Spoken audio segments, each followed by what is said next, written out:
Halo selamat siang para pecinta sepak bola dimanapun kalian berada. Balik lagi bareng gue di Bermain Bola. Tempat kita bedah tuntas semua drama dari lapangan hijau tanpa ampun. Gue rasa kita semua butuh napas panjang deh sebelum mulai hari ini. Apa yang baru saja terjadi di Anfield semalam, itu bukan cuma sekedar pertandingan sepak bola. Itu adalah kaos yang terorganisir. Betul banget. Kaos terorganisir itu deskripsi yang paling pas. Skor akhir mungkin tertulis Liverpool 1, Manchester City 2. Tapi angka itu nggak akan pernah bisa menceritakan gilanya suasana di sana. Nggak akan bisa. Sama sekali. Kita disuguhin semuanya kan semalam. Dari tendangan bebas Oket Dominic Szoboszlai yang bikin Anfield meledak, sampai dinginnya Erling Haaland yang membungkam seisi stadion di masa injury time. Dan jangan lupakan, puncaknya, insiden VAR di detik-detik terakhir yang bikin semua orang, pemain, pelatih, fans, bahkan kita juga, nanya, tunggu, ini barusan apa yang terjadi? Nah, tepat sekali.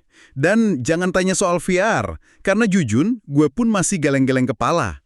Ada penalti krusial, ada gol yang dianulir, sampai kartu merah yang bikin pendukung The Reds kayaknya nggak bisa tidur nyenyak deh. Benar. Jadi, selama beberapa waktu ke depan, kita bakal pretelin satu-satu.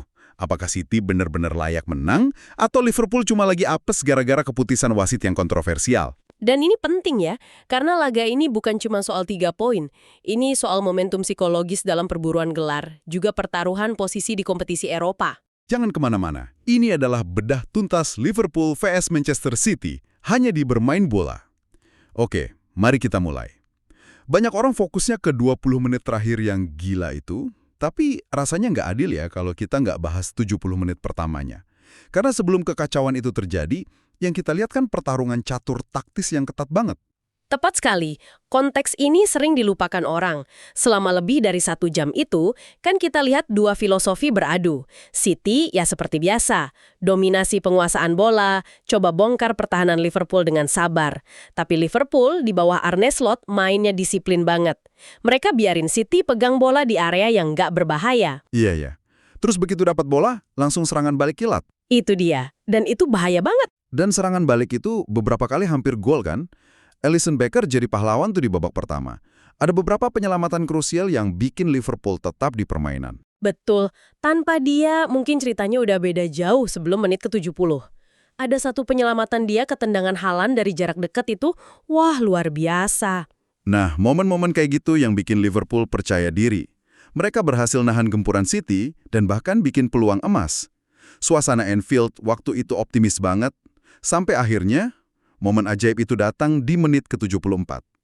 Gol tendangan bebas Szoboszlai. Jujur ya, waktu bola itu meluncur deras ke gawang, gue sampai loncat dari kursi.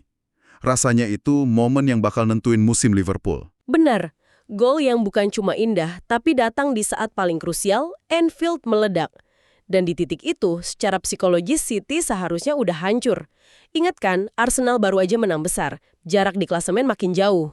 Kalah di Anfield bisa jadi akhir perburuan gelar mereka. Nah, tapi disinilah mentalitas juara dan kejeniusan taktis berbicara. Gol itu justru jadi kayak alarm buat City. Bukan sekedar mental juara yang klise kan. Gue dengar ada respons taktis yang spesifik dari Guardiola. Tepat. Ini yang menarik. Begitu ketinggalan, Guardiola nggak panik. Dia langsung kasih instruksi ke pemain pengganti Ryan Cherki. Formasi diubah dari 4-3-3 jadi 3-4-3 yang super ofensif. Tujuannya buat bikin keunggulan jumlah pemain di sisi kanan pertahanan Liverpool. Oh, jadi udah diidentifikasi sebagai titik lemah ya? Betul. Jadi ini bukan cuma semangat, tapi respons taktis yang terukur. Dan terbukti efektif. Cuma 10 menit kemudian, menit ke-84, Bernardo Silva, gol. Ironisnya, proses gol ini nunjukin kesalahan dari pahlawan Liverpool sebelumnya. Szoboszlai. Umpan silang Cherki disundul Haaland. Dan Szoboszlai sang cetok pencetak gol terlihat nggak sejajar sama lini pertahanannya.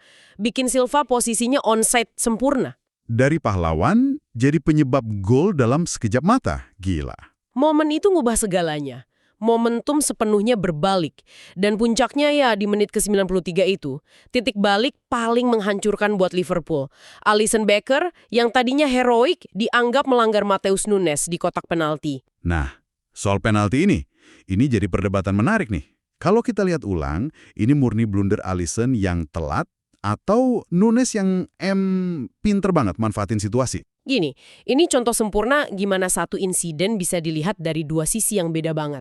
Ada media yang bilang ini blunder fatal Alisson, kasih rating 4 dari 10. Sadis juga ya. Tapi sumber lain dari blog analisis justru muji kecerdikan luar biasa Nunes. Katanya, Nunes sadar dia nggak bakal sempat ngejar bola. Oh, jadi Dia sengaja sentuh bola ke arah luar jangkauannya, terus biarin badannya kena kontak dari Alisson yang udah terlanjur maju. neri penalti dong. Nah, apakah itu pelanggaran atau pinter nyari penalti? Jawabannya tergantung dari sisi mana kita lihatnya. Apapun itu, wasit nunjuk titik putih. Erling Haaland maju, dan dia dengan dingin banget naklukin Alisson. Sebuah gol yang bukan cuma menangin pertandingan, tapi kayak pernyataan personal dari dia. Tapi, kita semua tahu, drama belum berakhir di situ. Belum, bahkan belum deket akhir. Oke, sekarang kita masuk ke bagian yang bikin semua orang garuk-garuk kepala sampai sekarang. Menit ke-100, Ryan Cherki nembak dari tengah lapangan. Bola meluncur indah ke gawang kosong. Gol. Tapi, dianulir. Tolong bantu gue dan pendengar buat paham, kenapa momen ajaib itu bisa hangus gitu aja. Oke, coba kita pecah kejadiannya ya, biar simpel. Anggap aja wasit harus mutar waktu. Jadi pas bola tendangan Cherki masih di udara, ada dua pelanggaran yang hampir barengan di dekat garis tengah. Oke? Pertama, Szoboszlai narik kaos Haaland yang lagi lari ngejar bola. Ini namanya DOGSO, pelanggaran serius. Sesaat setelah itu, Haaland balis narik kaos Szoboszlai. Jadi ada dua tarikan kaos, lalu kenapa hasilnya kartu merah buat Szoboszlai dan tendangan bebas buat City? Kenapa nggak golnya disahin aja? Logikanya di mana sih? Nah, ini nih bagian rumitnya. Aturan advantage atau keuntungan itu nggak bisa diterapin kalau ada pelanggaran lain dari tim yang diuntungkan sebelum bola masuk. Oh, Karena Haaland ikut ngelanggar dengan narik balik, advantage City jadi batal. Nah, karena keuntungan batal, wasit harus mutar waktu dan balik ke pelanggaran pertama yang terjadi. dan pelanggaran pertamanya itu tarikan Szoboszlai. Tepat. Dan karena itu dianggap menggagalkan peluang emas, hukumannya sesuai aturan adalah kartu merah langsung. Tunggu. Jadi, secara teknis dan menurut buku aturan, mungkin benar ya. Tapi, dari kacamata penonton, rasanya nggak memuaskan banget dan anti klimaks. Benar. Ini kayak aturan malah ngebunuh momen-momen ajaib dalam sepak bola demi kepastian teknis yang kaku ya. Anda nyimpulinya dengan sempurna. Ini jadi perdebatan yang lebih besar tentang aturan versus rasa atau spirit permainan itu sendiri. Komentator Gary Neville bahkan bilang keputusan itu membunuh salah satu momen terhebat musim ini. Bahkan pemainnya aja bingung. Haaland sendiri bilang, sahkan aja golnya, gak usah kartu merah, simple. Pep juga ngomong gitu. Betul. Ayolah wasit, berikan gol lalu kita semua bisa pulang. Ini nunjukin betapa rumitnya aturan ini bahkan buat mereka yang di lapangan. Di tengah semua drama ini, ada beberapa pemain yang ceritanya menonjol banget ya, baik sebagai pahlawan atau pesakitan. Alisson tadi udah kita bahas, malamnya kayak roller coaster. Dan nasib Dominik Szoboszlai juga nggak kalah dramatis. Aneh banget kan malamnya dia? Iya loh, dia bikin gol tendangan bebas kelas dunia, tapi di saat yang sama bikin kesalahan posisi fatal, terus dapat kartu merah kontroversial itu. Sebuah performa yang sangat kontras. Makanya ada yang kasih rating 7 dari 10. Nilai yang tinggi buat pemain yang diusir keluar. Di sisi lain, ada Bernardo Silva. Dia benar-benar jadi pembeda. Kapten, cetak gol krusial, player of the match. Guardiola bahkan muji dia sebagai salah satu pemain terbaik yang pernah saya latih. Tapi, apakah predikat player of the match itu sepenuhnya pantas? Nah, ini poin menarik. Mayoritas sumber muji dia setinggi langit. Tapi ada satu sumber yang ngasih catatan kritis. Katanya di babak pertama, Silva beberapa kali kelihatan gampang banget jatuh buat nyari pelanggaran. Jadi, meskipun kontribusi ofensifnya nggak terbantahkan, ada sisi lain dari permainannya. Oh, menarik itu. Dan ada satu kontroversi lain yang kayaknya sedikit luput dari sorotan utama yang melibatkan Mark Guehi. Betul, Guehi dicemooh fans Anfield sepanjang laga, tapi dia mainnya tenang banget di belakang. Tapi pelatih Liverpool Arne Slot marah besar setelah pertandingan. Dia nunjukin insiden di mana Guehi narik kaos Mohamed Salah yang lagi lari ke gawang. Dan menurut Slot, itu harusnya kartu merah. Harusnya kartu merah. Dia bilang itu peluang mencetak gol yang jelas. Kalau wasit saat itu ngeluarin kartu merah, jalannya pertandingan pasti beda banget. Satu lagi, bagaimana jika dalam laga yang penuh momen penentu? Gila. Banyak sekali. Jadi, setelah semua debu kontroversi ini reda, apa artinya semua ini dalam gambaran besar? Bagi City, ini jelas ngejaga mereka tetap di perburuan gelar.